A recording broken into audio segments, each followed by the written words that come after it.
আজকে আমরা আবার নতুন গাড়ি নিয়ে পার্ক স্ট্রিট চলে এসেছি। এখন বাজে রাত 12টা। এখন 12টার কাছাকাছি বাজে। আজকে পার্ক স্ট্রিটের অবস্থা এই যে আমাদের রাজা সাহেব নামছে।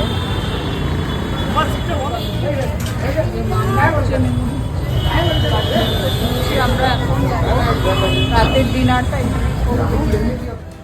ব্যাড লাক, বারবিকিউ বন্ধ হয়ে গেছে। ম্যাক্সিমাম রেস্টুরেন্টই 11:30টার পরে ক্লোজড হয়ে যায়, তাই এখন ঘোরাঘুরি করছি কোথায় যাওয়া যায়।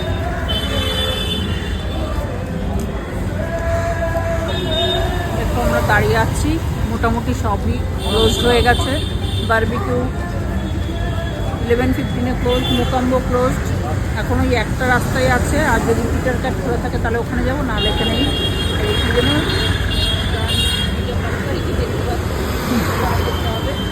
কিছু করার নেই। যেরকম মানে মিমোর হুজুক রাত্রে 11টার সময় 10:30টার সময় মনে হলে যাবো। আর গাড়ি তো সেই শুধু ও দেখে নিচ্ছে লংয়ে কীরকম চলে, সেই ছুতো দিয়ে চলে আসছে বারবার করে। তবে পার্ক স্ট্রিটে এই রাত্রি 12টার সময় একটা জিনিস দেখে অবাক হয়ে গেলাম, অনেক রেস্টুরেন্টের সামনেই এই ছেলেরা দাঁড়িয়ে দাঁড়িয়ে গান গাইছে। হয়তো এটাও ওদের একটা কোনো প্রফেশন হবে। অ্যাট লাস্ট আমরা এখানেই যাচ্ছি, সব বন্ধ, পিটার ক্যাটও বন্ধ যাচ্ছে, এখানেই ঢুকছি।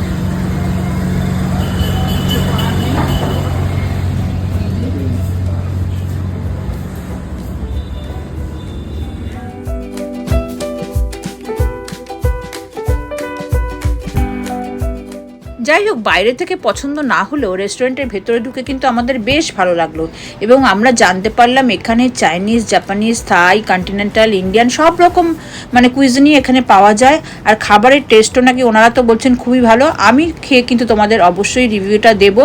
তোমরা যদি কোনোদিনও পার্ক স্ট্রিটে এসে এরকম আমাদের মতন সিচুয়েশনে পড়ো, তবে এই রেস্টুরেন্টে অবশ্যই ঢুকে, এটা রাত 3:30 অবধি খোলা থাকে। আর তোমরা এই ডান গিওভানিসে যদি আসো, তাহলে এইটা স্টার্টার হিসাবে ডাইনামিক চিকেনটা কিন্তু ট্রাই করবেই করবে, কারণ এর যা টেস্ট, বিলিভ মি, এর আগে আমি অনেক চাইনিজ রেস্টুরেন্টেও গেছি, কিন্তু অনেক বড় বড় রেস্টুরেন্টে গেছি, এরকম টেস্ট পাইনি। আর এই যে দেখছো লেমন গ্রাসড প্রন, এটাও দারুণ দারুণ টেস্টি। এই খাবারগুলো এদের সিগনেচার ডিশ, তোমরা কিন্তু এখানে আসলে এগুলো ট্রাই করবেই।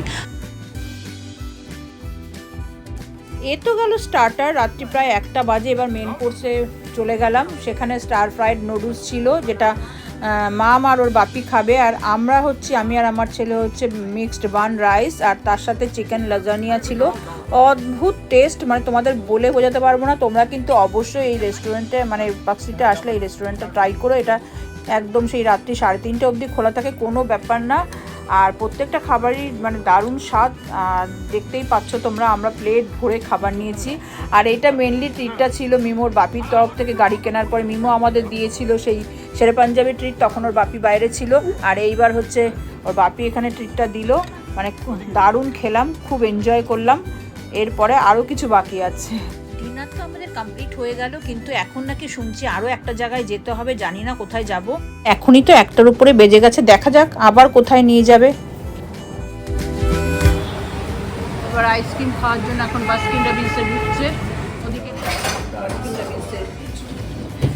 নামটা বল, লোটাস। এই ফ্লেভারটা তোমরা ট্রাই করো, দারুণ। আমার মতো এখন ফোনে খাবো, আর্টিস্টিক হয়তো তৈরি হয়েছে। মিমোর বাপির জন্য তৈরি হচ্ছে মানে টুটি ফুটি, সেটা আবার স্পেশালভাবে তৈরি হচ্ছে, সব নাটস ফাটস দিয়ে আলাদা করে।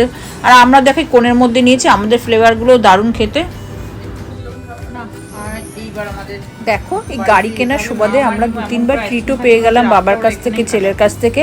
এগুলো আর কিছুই না, ফ্যামিলি বন্ডিং। আর ভিডিওটা ভালো লাগলে অবশ্যই লাইক, শেয়ার, কমেন্ট করতে ভুলো না। যারা আমার চ্যানেলটাকে এখনও সাবস্ক্রাইব করোনি, প্লিজ প্লিজ প্লিজ চ্যানেলটাকে সাবস্ক্রাইব করে দিও।